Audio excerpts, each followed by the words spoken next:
৭ বছরের ভালোবাসাও পূর্ণতা পায়, ৭ দিনের ভালোবাসাও পূর্ণতা পায়। যদি দুজনের মধ্যে পাওয়ার ইচ্ছাটা থাকে, যদি দুজনের মধ্যে বোঝাপড়াটা ভালো থাকে, যদি দুজনের মধ্যে ভালোবাসার সম্মানটা থাকে। সম্পর্কে জড়ানোর পর দুজন দুজনকে ওয়াদা করার কোনো দরকার নেই। কাউকে হাজারটা স্বপ্ন দেখিয়ে সম্পর্ক বাঁচিয়ে রাখার কোনো দরকার নেই। কেউ যদি সত্যিই আপনাকে ভালোবেসে থাকে, তাহলে সম্পর্ক বাঁচিয়ে রাখার জন্য আপনার ভালোবাসাটাই যথেষ্ট হবে। আপনার প্রতি ভালোবাসা না থাকলে আপনাকে করা ওয়াদা, প্রতিশ্রুতি কখনো সম্পর্ক টিকিয়ে রাখতে পারবে না। কখনো টাকা পয়সা, স্মার্টনেস বা সুন্দর চামড়া দেখে রিলেশন করবেন না।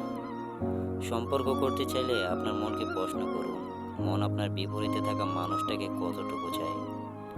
মনের চাওয়া পাওয়া যখন তীব্র হয়, ভালোবাসা তত আপনা আপনি পূর্ণতা পাবে। আপনার খারাপ সময়ে ভালো থাকার জন্য কাউকে ঢাল হিসেবে ব্যবহার করবেন না। যদি খারাপ সময়ে ভালো থাকার জন্য কারোর সাথে সম্পর্কে জড়ান, তবে তাকে মিথ্যা স্বপ্ন দেখাবেন না।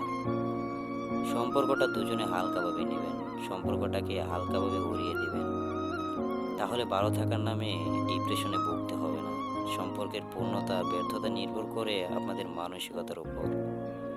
যতদিন একটা সম্পর্কে দুজনের মধ্যে মানসিকতার মিল পড়বে না, ততদিন একজনের হাজার ইচ্ছা আবেগ থাকলেও ভালোবাসার পূর্ণতা আসবে না।